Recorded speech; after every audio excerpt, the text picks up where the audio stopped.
Bonjour et bienvenue, c'est Anne-Sophie de Self-Care et Créativité avec Anne-Sophie Cress. Je propose depuis des semaines, voire des mois et des années, des pauses carnet de journal créatif qui sont simples, rapides, qu'on peut faire le temps d'un thé ou d'un café. Et je les propose en vidéo avec des petites vidéos, vignettes ou bien très courtes, 1 minute maximum, ou bien un peu plus développées en temps réel. Et ce que j'ai réalisé, c'est que je l'ai proposé à chaque fois individuellement, une par une.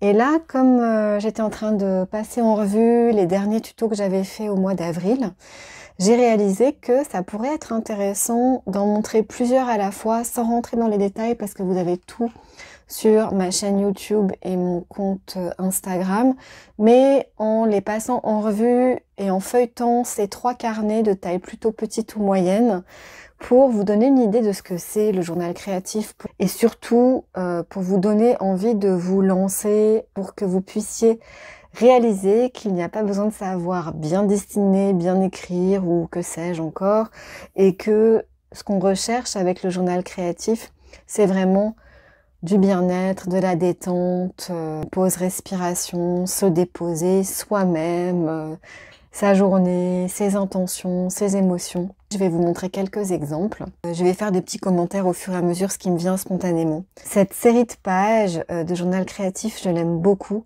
parce qu'elle rassemble à la fois le dessin, le collage, si on regarde ici, c'est vraiment une page de collage, et puis l'écriture, de façon très simple. Un journal créatif tel qu'il est proposé par Anne-Marie Jobin, qui est vraiment la fondatrice de cette méthode, avec ce mélange particulier de dessin, de collage et d'écriture. Ce que j'aime donc particulièrement, c'est justement que ça fait appel à différentes parties de nous. On n'est pas 100% dans l'écriture, 100% dans le collage, 100% dans le dessin. Il y a souvent un mélange au moins de 2 langages. Donc ici, c'est une proposition où on peut dessiner un refuge sous la forme d'une tente, d'une yourte ou de ce qu'on souhaite. On la décore, on fait un dessin. J'aimerais être. Et ensuite, on fait un refuge en collage. Voilà. Et puis ensuite, on écrit « Dans mon refuge, il y a ». Et on peut s'inspirer pour compléter la proposition d'écriture de ce qu'on a fait dans les pages précédentes. Ça, c'est une proposition toute simple. Une autre proposition encore plus simple, et ça fait vraiment partie des choses que j'adore, c'est vraiment coller une image comme déclencheur et puis écrire autour. Alors on peut écrire de façon linéaire, mais aussi en spirale. Et le déclencheur ou l'amorce que j'avais utilisé plutôt, c'était « Aujourd'hui, je pourrais ». Ici aussi, c'était une page du matin. L'idée, c'était de dessiner sa propre main sur le carnet, donc en une seule ligne, donc de façon vraiment sans relever le feutre, et ensuite de dessiner un peu comme dans une mise en abîme, dessiner le carnet, et puis les couleurs sont fantaisistes, compléter à la fin une phrase « Aujourd'hui, 3 petits points ». Une pause carnet, ça n'a vraiment pas besoin d'être long, on a souvent plein de freins, en se disant je n'ai pas le temps, d'autres priorités, ma to-do list est infinie. Et en réalité, c'est une pause respiration qui fait énormément de bien et qui ne dure pas très longtemps. Là aussi, alors ça c'est chouette parce qu'on peut vraiment voir qu'une pause carnet, ça n'a pas besoin d'être esthétique, d'être beau. L'intention, c'est vraiment de se poser et se faire du bien. Alors si le résultat nous plaît, eh bien tant mieux, mais c'est plutôt un bonus. Le thème que j'avais choisi, c'était après une journée de travail. J'étais physiquement fatiguée et je m'étais dit tiens, je vais me poser sur un banc, j'attends mon bus et je vais vraiment dessiner 3 choses que je vois autour de moi. Donc c'était un arbre, des poissons, une sculpture et noter quelques mots. Là aussi une page du matin avec la même technique que dans cette page-ci. Quand on est un peu, je dirais, complexé ou qu'on n'aime pas trop ces dessins, qu'on pense qu'on ne sait pas dessiner, une façon de lâcher la pression, c'est de dessiner en un trait. Et si on veut rajouter un peu de challenge ou pour lâcher prise, en fait, encore plus, on peut dessiner avec la main non dominante. Donc pour moi, c'est la main gauche. Donc là, je pense que j'ai dessiné de la main gauche en un trait. Donc de toute façon, ce sont des traits non maîtrisés, maladroits. Ça a coupé parce que j'ai plus d'espace de stockage dans mon téléphone, mais je sais pas où ça s'est arrêté ici, mais je pense que vous avez compris l'idée. Je vais essayer d'être beaucoup plus rapide pour les prochains, qui sont notamment, je vais faire un choix du coup, La joie d'utiliser des crayons gras, vraiment tout simple, très très simple, et de pas se préoccuper du résultat. Cette page que j'aime beaucoup, qui est de choisir une image, la coller, dessiner une bulle de parole et faire parler l'image, la faire s'adresser à nous, et en tirer quelques mots-clés qu'on reporte ensuite.